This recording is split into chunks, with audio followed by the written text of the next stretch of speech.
When you think about aging, what is your ultimate goal?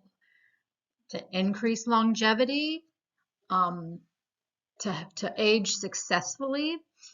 Do you even know what it means to age successfully? Well, most people, so according to many definitions, there's no one specific definition.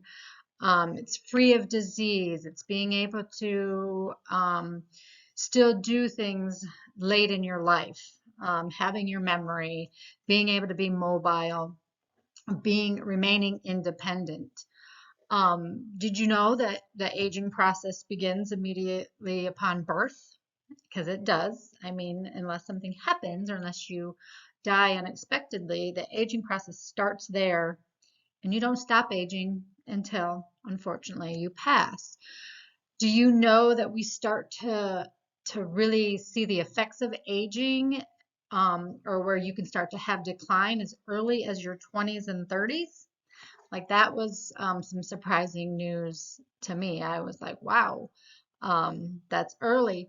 So it is something that we need to discuss more with our youth. You know, we always talk about how to stay physically active and what it's, and you know, how good it is for you, but not just on the physical aspect of it, but cognitively, our brains and how important it is to stay physically active, because it promotes successful aging. These are the types of things that we should be teaching our children, even though they're going to look at us like we're crazy, because they're so young to start thinking about aging. But it does start early. So there are four patterns of aging, and we'll go over each of these patterns. We've got time, so we'll kind of explain each of them. So while we're going through these patterns, kind of see what pattern you are. So successful aging, that's like, yay, you're genetically and social economically advantaged. You tend to continue your development later than most, meaning you can still do those things late in life. You don't hit that curve until late midlife. There are four major indicators. They include your walking speed, your dependency, or the need or the lack of, emotional vitality, your subjective health, and being able to function independently, like I was saying, and live a social and active lifestyle. So many people, if you have major cognitive decline, or like we can get into that unsuccessful aging late in life, like your late 80s and 90s, that's normal aging. You've aged successfully up until that point. But when we start talking about unsuccessful aging happening early in your 50s and 60s, where you start to decline, that's what can get a little scary. So normal aging, individuals showing a cognitive symptom early into midlife. Like I was just saying, you're going to hit that. So maintaining that plateau until your late 50s and 60s, proceeding by modest cognitive decline through your early 80s and further decline prior to your death. That's normal. Normal aging happens. Like my grandmother passed. She was in her late 80s. She didn't start having any signs of a cognitive decline until almost a few days before her passing. So my grandmother, between the normal and successful aging, which is great for our family bloodline, for our DNA, I feel that makes me super excited. And my grandmother on my father's side, she was healthy right up until she was almost 94, I think, when she passed. So DNA, your genetics, does play a role in your successful aging. So the last two that we're going to talk about is the mild cognitive impairment and the unsuccessful aging. Both are kind of considered unsuccessful aging. So mild cognitive impairment, that's individuals in early old age that experience greater than normative cognitive decline. So they have slower thinking, knowing, remembering. Their speed is probably lower. Like there's a senior fit test that I do with my clients, where you have to get up and go. It tests that agility, and you'll start to notice that. And people with MCI, they'll be slower to perform those exercises. And then you have the unsuccessful aging, and that's where it leads, where that mild cognitive impairment leading into dementia, which then also could lead into Alzheimer's disease. So individuals in early or advanced old age are diagnosed from suffering from dementia and having dramatic impairment in cognitive functioning. So having noticeable memory loss, and it's usually not noticed by the person, because if you have a family member and you kind of mention that to them, they're very sensitive if they still have a little bit of cognition to know what you're saying. So it's usually noticed by someone else. It's noticed by a family member. Um, and when you're speaking to the person with the loss, they're going to be very defensive. So this is a very sensitive subject when you're talking with your family. So if you know someone that's experiencing that, please reach out. There are lots of things that we can help with when it comes to dealing with a family member or yourself.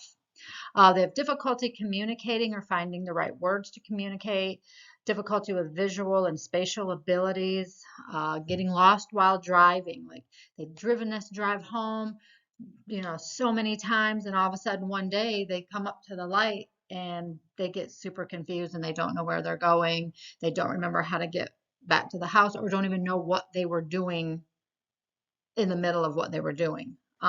Yes, if you forget your phone and you have it that you're talking to it, you're on it, or if you walked out into the kitchen, you're like, what did I come out here for? Don't freak out. That's probably some normal memory loss. You just got too much on your mind. But if you're doing this consistently and you're having trouble with other things, then yes, there's some great tests that we can do. You have difficulty reasoning or problem solving, handling complex tasks, and difficulty with planning and organizing.